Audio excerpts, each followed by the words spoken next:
নমস্কার বন্ধুরা, আপনাদের সবাইকে একটা নতুন ভিডিওতে স্বাগত। আজকে একটা বিশেষ টপিক নিয়ে আলোচনা করব।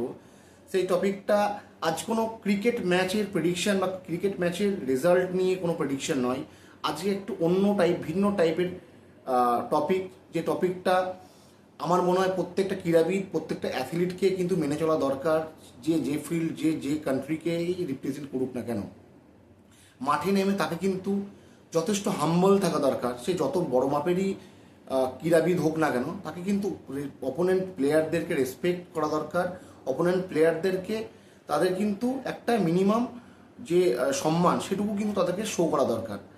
আজকে খেলা ভারতের সঙ্গে পাপুয়া নিউ গিনি হোক বা ভারতের সঙ্গে নেপাল ভুটানের খেলা হোক, প্লেয়ার কিন্তু সবাই সমান। একদিকে বিরাট কোহলি থাকলে একদিকে কিন্তু রোহিত পাটোয়াল থাকে নেপালের। কিন্তু রোহিত রোহিত পাটোয়ালকে যদি এখন বিরাট কোহলি কোনো অসম্মানমূলক কথাবার্তা বলেন, সেটা কিন্তু মোটেই শোভনীয় নয়। এটা আমরা সবাই মনে করি। আজকে যে কোনো ক্রিকেট মাঠেই প্রত্যেকটা প্লেয়ার, সে যে মাপেরই প্লেয়ার হোক, যে যত বড় মাপকাঠিরই প্লেয়ার হোক, তার নিচে যদি অল্প অল্প ম্যাচ খেলা প্লেয়ারও থাকে বা নতুন সদ্য ডেবিউ করা প্লেয়ারও থাকে, তাদেরকেও কিন্তু রেসপেক্ট করা দরকার। কারণ সে কিন্তু তার কান্ট্রিকে রিপ্রেজেন্ট করছে। আজকে লিটন দাসকে যেই তুতু মে করলো মোহাম্মদ রিজওয়ান, এটা নিয়ে আমার ঘোর আপত্তি। লিটন কুমার দাস কিন্তু একটা ভালো ব্যাটার, ভালো মানুষ, এবং সে বাংলাদেশের হয়ে বেশ কিছুদিন ধরে খেলা করছে। বিগত 7 বছর 8 বছর সে কিন্তু খেলা করছে। মোহাম্মদ রিজওয়ান সিলেটের মাঠে তাকে একটা অসম্মানজনক কথাবার্তা বলেন, সেটা কখনোই শোভনীয় নয় একটা ক্রিকেট ফিল্ডে। মোহাম্মদ রিজওয়ান যথেষ্ট ভালো ব্যাপার একটা ব্যাটার, এবং তিনি কিন্তু পাকিস্তানকে রিপ্রেজেন্ট করেছেন, পাকিস্তানের ক্যাপ্টেনও ছিলেন। কিন্তু লিটন কুমার দাসকে একটা ভিডিওর মাধ্যমে তিনি কিন্তু একটা খারাপ এবং অপ্রীতিকর কথাবার্তা তিনি বলেছেন। এই ভিডিওতে লিটন দাসকে সে তুই করে একটা কথা বলেছে। লিটন দাস অন্যদিকে তাকে আপনি সম্বোধন করে কথাটা বলছেন যে আপনি খেলুন, আপনার কোনো সমস্যা নেই, খেলুন।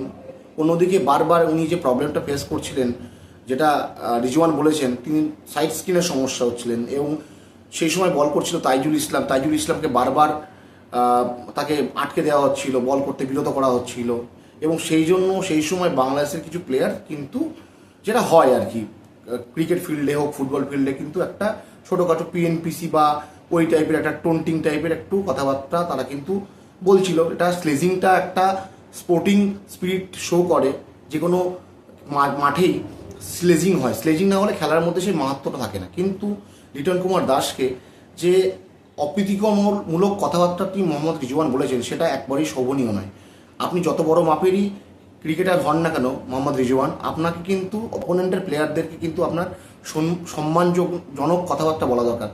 রেসপেক্ট দিয়ে আপনি তাদেরকে সম্বোধন করতে পারেন।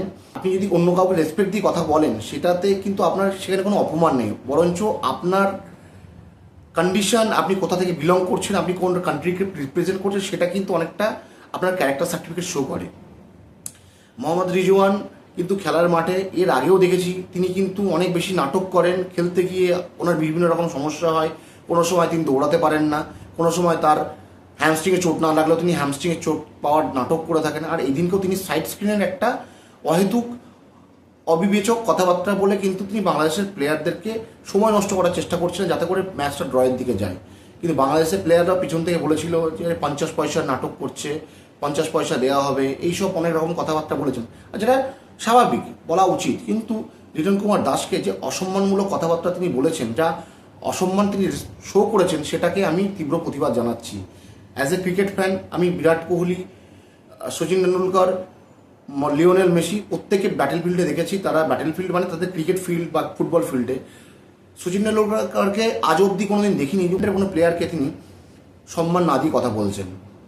লিওনেল মেসিকেও দেখেছি, তিনি কিন্তু যথেষ্ট হাম্বেল, এবং তিনি কিন্তু প্রত্যেকটা প্লেয়ারদেরকে অ্যাজ এ প্লেয়ার ট্রিট করেন, as a opponent player treat করেন, এবং যথেষ্ট সম্মানের সহিত তারা কিন্তু নিজেদের মধ্যে কথাবার্তা আদান প্রদান তারা করে থাকেন।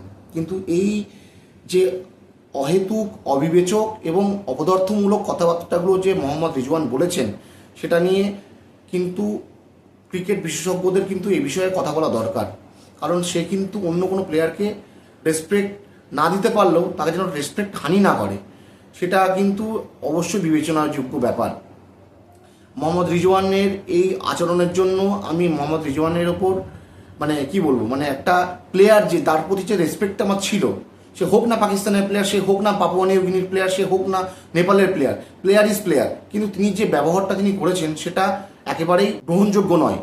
তার এই আচরণটাকে আমরা তীব্র প্রতিবাদ জানাচ্ছি।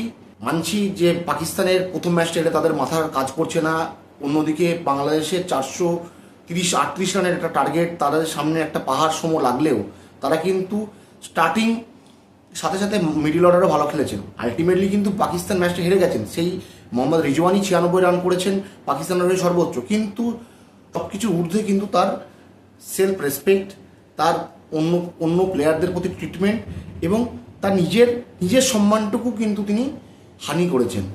এই বিষয়ে আপনাদের মতামত অবশ্যই কমেন্টে জানাবেন এবং মোহাম্মদ রিজওয়ানের এই যে আচরণ সেটাকে আপনাদের কেমন লেগেছে, আপনারা কীভাবে বিবেচনা করছেন সেটা আপনারা কমেন্ট বক্সে অবশ্যই জানাবেন। Thanks for watching video.